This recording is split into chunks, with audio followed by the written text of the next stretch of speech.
Hello and welcome to Tech News This Week. I'm Kelsey Sung, and I am here today with Beth Pariseau, our senior news writer, and we are here to chat live, well, not exactly live, but from Google Cloud Next. Beth is going to fill us in on what to expect at this year's conference. Beth, tell us, what have you been hearing so far about the conference? What's the biggest thing that you're looking forward to? So this is a huge conference. They're expecting 35,000 attendees. It is here in Man. fabulous Las Vegas at Mandalay Bay. And there is a similarly huge package of news going out. So I'd say for me, the top headline is a new evolution of the Google Vertex AI model development platform that they're Mhm. calling Gemini Enterprise Agent Platform. And that brings in Vertex, which includes a model garden and a model development and evaluation tools and app developer tools, code first developer tools. They're adding Agent Studio, which is a low code interface for building agents, agent to agent orchestration, an agent registry, agent identity management, an agent gateway, agent observability. They also are launching a Gemini Enterprise app that is meant for kind of workspace and business stakeholder users to build and orchestrate agents. Then, they go all the way down to the chip level. So they have a new generation of their tensor processing units, or TPUs, that they are launching.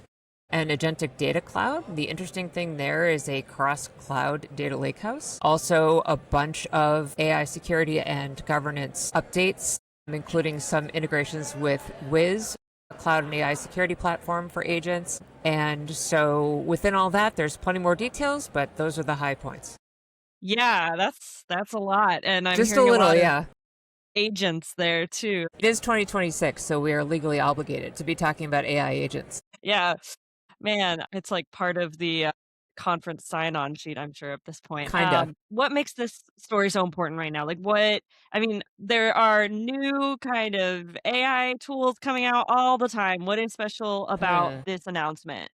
Well, that's an interesting question. In general, Google is one of the big three cloud providers. They are a major cloud provider. They also have a pretty strong set of their own AI models in Gemini, as well as their own chips, which is at least some consumer choice against the 800-pound gorilla, which is NVIDIA. And, the Google Cloud CEO, Thomas Kurian, in a press briefing this week was touting that they really do soup to nuts. They go all the way from chips, network, and storage up to workspace software. So they are someone that can compete on a level with companies like Microsoft and its Agent 365 platform, as well as ServiceNow with its autonomous workforce. So it's a major vendor that is got its hat in the ring here with soup to nuts AI agent orchestration and management. However, as far as specific differentiation, especially from something like Agent 365, that I have yet to really pin down. Gotcha. Makes sense. So, how do you think this will affect IT leaders? And I know we don't know exactly all the reactions yet coming in, but what do you expect the reaction to be? Or what does this tell us about the direction the industry is heading? Well, I think primarily if you are already someone with a lot of investment in Google Cloud, then this will be welcome news because they are offering the kinds of context in data and governance features that are becoming more and more crucial for agents to actually work in the enterprise reliably without hallucinations or unexpected outcomes securely. So fleshing that out, another thing that Kurian said was that, this has gone from assistance to autonomy, from chatbots to long running agents. And is offering more observability features as well, including a new Gmail inbox for long running agents to update users with notifications and some observability into not just, our systems up or down, but agent behavior. So those are all pretty crucial elements for enterprises to try and get AI agents working in production. So if you already have a significant investment in Google, then that's going to be important to you. Makes sense. Yeah. It seems like a lot of companies are gravitating right now towards Microsoft or Google a little bit with some, offshoots in between. So it makes sense that this is going to potentially create some big ripples in the industry. Yeah, and just to reiterate. So is there anything that this is telling us that's new about the direction that the industry is heading, or is it kind of underscoring what we've been seeing develop for a while now? The other claim that Google is making is they're naming names for customers that are using their AI products, as well as citing specific growth numbers for their enterprise AI products this week.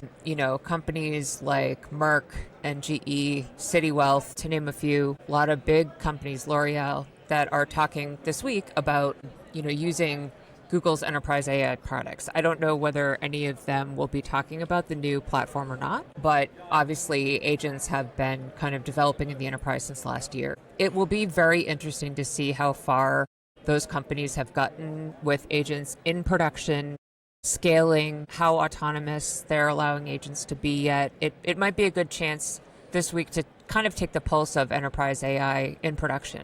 Yeah, something for listen and look for, and also for our listeners to pay attention to as the news comes out from the conference. This is, again, still pretty fresh news, hot off the press. Is there anything that we should be looking for clarity on coming down the pipeline in the future in the next couple weeks? Um, there are going to be some roadmap discussions that I'm looking forward to attending, one of which is their TPU roadmap. And there will be also some, direct press briefings about roadmap. So we'll have a better sense of that. But also, I think I'm looking forward to, understanding more of the details about exactly how the new enterprise agent platform works, what the comparisons are between the Google TPUs and NVIDIA GPUs, because competition in that market is extremely important for pricing and customer choice, although they are different animals and they're suited to different workloads. So getting the details on that. And then, the other thing, and a lot of the enterprise IT and cloud vendors acknowledge this, it's not going to be an all or nothing kind of all in on one vendor world for enterprises. They're going to have multiple agent platforms. They're going to have agents from just about every vendor they deal with, every cloud provider.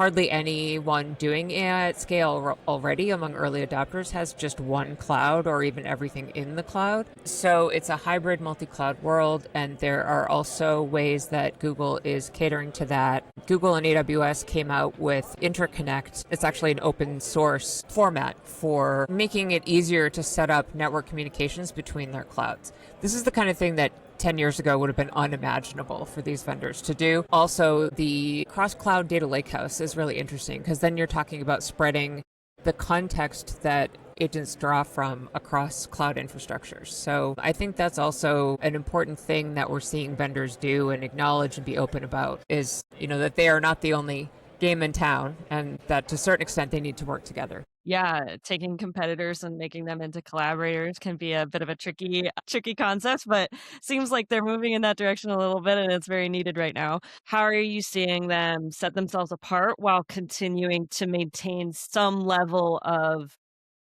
ability to provide collaborative efforts, or acknowledging that employers are not going to solely rely on them? Well, so like I said, they are kind of pushing that soup to nuts thing. I think every vendor, including hyperscalers, is trying to kind of really lean on the trust that their existing user base already has in them, since there's a lot that can be scary about AI and autonomy, especially. Google brings Wiz to the table, which is kind of a cybersecurity unicorn, or was before it was acquired. So that is a strong offering, I guess you could say, in AI security, which is a huge thing. Google also can offer its own innovations in chips, which are more established anyway, because Microsoft has the M200 chip, and they have some chip hardware, but not that is as widely used yet as TPUs. Nobody has, NVIDIA, caught yet, but Google is considered by some analysts that I've talked to be the strongest kind of contender against NVIDIA's stranglehold on the GPU market. And of course, they support NVIDIA GPUs too. They also invented Kubernetes, which is often being used as the infrastructure substrate for AI workflows. They have TensorFlow from the machine learning days that, gives them credibility and also in data science. Google DeepMind is where a lot of these technologies originated. And so they also have Gemini that they've developed in-house. Microsoft works with third-party model vendors, primarily OpenAI and Anthropic. Same with AWS. Google has its own model and actually set of models, including VO and other kind of multimodal models that they can, boast. So, they have many fingers in the pie, so to speak, and they do have a lot of credibility in data science and in machine learning, deep learning, neural networks, and Gemini. So, but at the same time, Microsoft has GitHub, which is the 800-pound gorilla in app development in general. So if you're trying to appeal to developers, it's going to be tough to stand out against them. AWS still has by far the most widely used cloud infrastructure. So Google has its work cut out for it too. Yeah. Yeah. Interesting environment where even Google has its work cut out for it.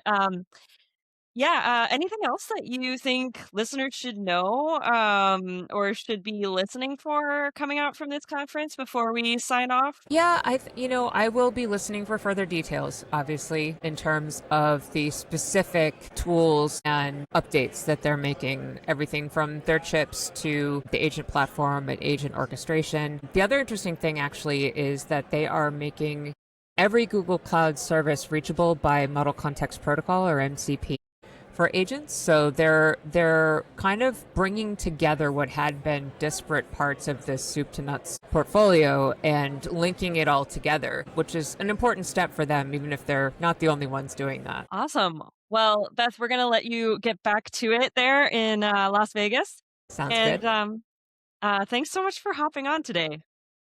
Thank you.